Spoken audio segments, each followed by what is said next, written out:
වෙලා ආදරේ නමින් දිවුරලා නොකියම යන්න ගියා. ආදරේ කී කතා අද ගොළු වෙලා නොකියම යන්න ගියා.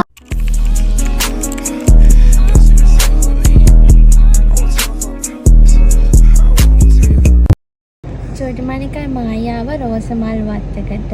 ඒ රෝසමල් වත්තේ නමත් හනසකි ෆාම්. චෝටිමානිකගේ නමමයි.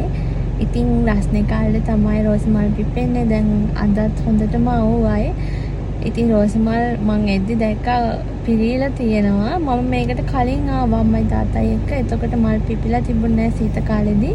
ඉතින් අපි පරක්කනකට මල් බලන්න. ඉතින් චෝටිමානිකත් ඉන්නවාට නිින්ද ගිහිල්ලා එයාත් ඇඳලා ඉන්නේ රෝස මලක්ම වගේ රතු පාට.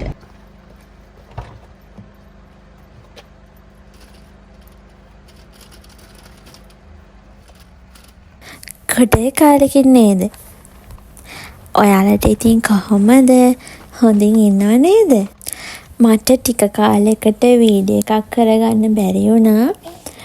ඒත් වීඩියෝ කරත් එඩිට් කරගන්න වෙලාවක් හොයාගන්න අමාරු වුණා. මම අවසානට දාපු වීඩියෝ එකත් මාසෙකට කලින් දාපු එකක් තියෙන්නේ. ඒ කියන්නේ මම මාසයක් විතර හොරට ඉඳලා තියෙනවා වීඩියෝ එක එඩිට් කරන්න නැතුව. ඒ කියන්නේ මේ වීඩියෝ එකත් වීඩියෝ කළා ගොඩ කාලයක් මගේ ෆෝන් එකේ තිබ්බා එඩිට් කරගන්න වෙලාවක් හොයාගන්න බැරුව. චෝටිමානිකගේ ලොත්තන චෝටි මලක් වගේනේ. ඉතින් කොහොම හරි කමන්නේ බලන්නකෝ මගේ චෝටිමානිකගේ ලස්සන. අපි දෙන්නම රතු පාට ඇඳලා ආවේ.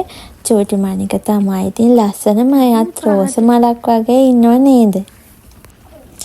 මෙහෙම අඳලා යාව ලස්සනට එක්කගෙන යද්දි මට ලෝභ හිතෙනවා මෙයාගේ මේ හොර බොහටි කාලේ ඉක්මනට ගෙවෙනව නේද කියලා. ඉතින් මේ ආවේ සරත් එක්ක මට හිතෙනවා මෙයාව එළියට එක්කන් යද්දි අනේ මෙයා පිච්චෙයිද කළු වේද රස්නේ වැඩිද කියලා. චූටි බබාලා ඉතින් මල් පෙත්තක් වගේ හරිම සිනිඳුයිනේ. මෙතන ගොඩාක් ලස්සනයි ගොඩාක් සුවඳයි. ඒ වුණාට රෝස මල් වලට මං හිතන්නේ ගොඩාක් අවු ඕනේ සැරට. ඒක නිසාමද මන්දා පොඩක්වත් හෙවන තැනක් නම් තිබුණ නැහැ. මමත් ඉක්මනට බලලා වීඩියෝ කරගෙන හෙවනට ගියා. මොකද මෙයාට මම කැප් එකක්වත් අරන් තිබුණ නැහැ. පේනවනේ මගේ කැප් එකක් තමයි මෙයාට දාලා තිබුණේ. මොකද රස්නේ කාලේ පටන් ගත්ත විතරයි මෙහෙට මේ වීඩියෝ එක කරද්දී. එතකොට මම මෙයාට සමයකට ඇඳුම් අරන් තිබුණේ නැහැ. ඒක හින්දා කැප් එකක් ගන්නත් බැරි වුණා.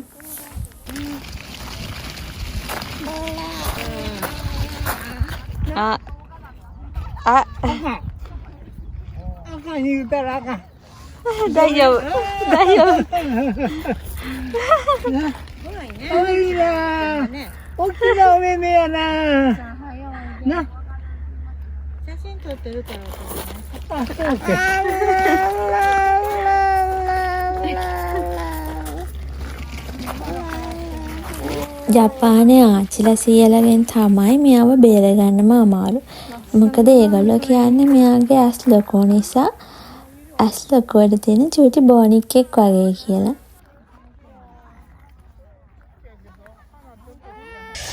ලස්සන මල් ගොඩක් තියෙනවා. රෝස විතරයි මේ ආයේ මේ රෝස විතරයි.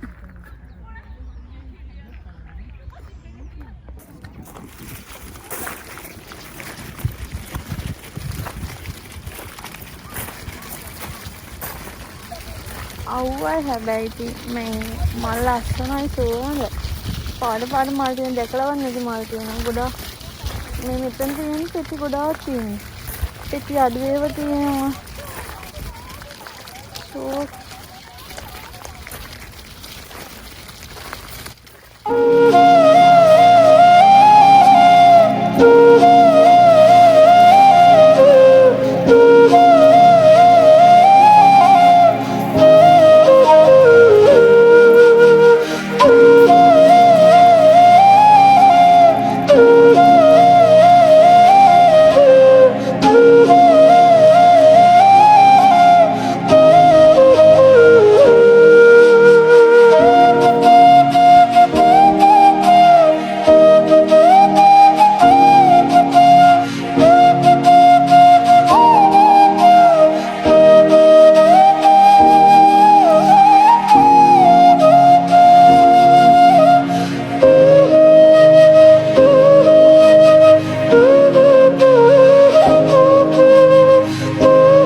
මම ඇත්තට අපි දෙන්නා විතරක් යන ගමන් වලදී මෙයත් එක්ක මම කතා කරනවා. මගේ හිතේ තියෙන දේවල් කියනවා.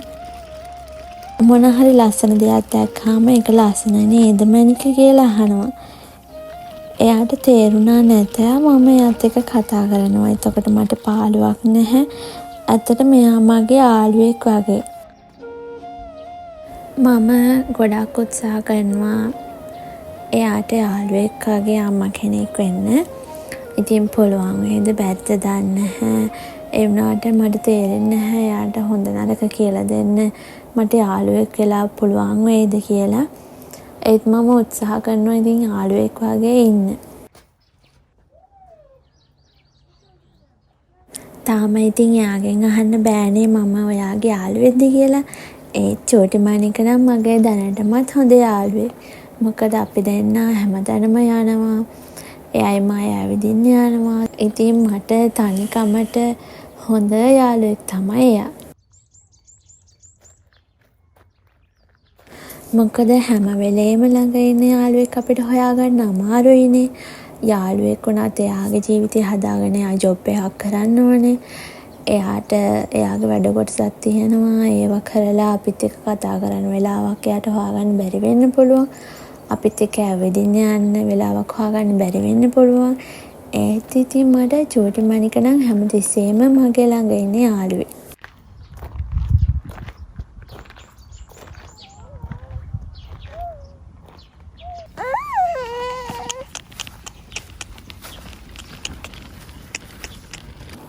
පේනවනේ මගේ හොරගෙඩියගේ බොරු වැඩිල්ල. එයාටයි මටයි දෙන්නටම මහන්සි. ඉතින් අපි දැන් ගෙදර යන්න හදන්නේ. ඔයාලා ගිහිල්ලා තියෙනවද නුවරඑළිය ට්‍රිප් එකක්?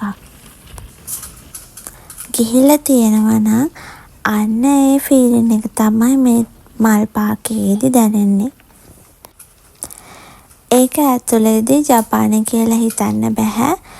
ඔයාලා නුවරඑළිය කියලා තියෙනවා නම් ඒ වගේම එතන දැනෙන ෆීලින් එක මල් රෝස මල් වවලා තියෙද්දි මල් පිරලා තියෙද්දි නුවරඑළිය වගේමයි මට එතන දැනුනේ.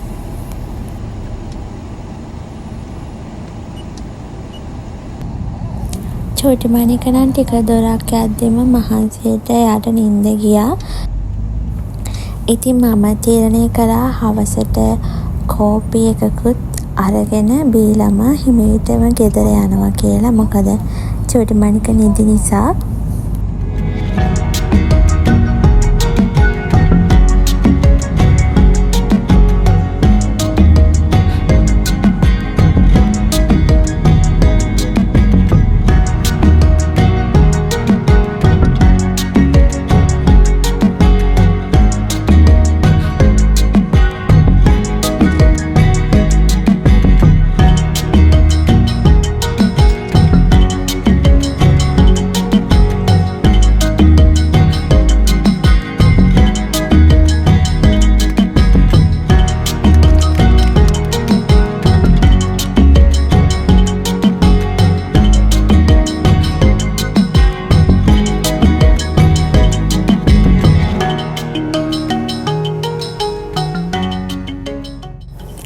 ඉතින් මං එහෙනම් ආයෙ ඔයාලට වීඩියෝ එකක් අරගෙන එන්නම්.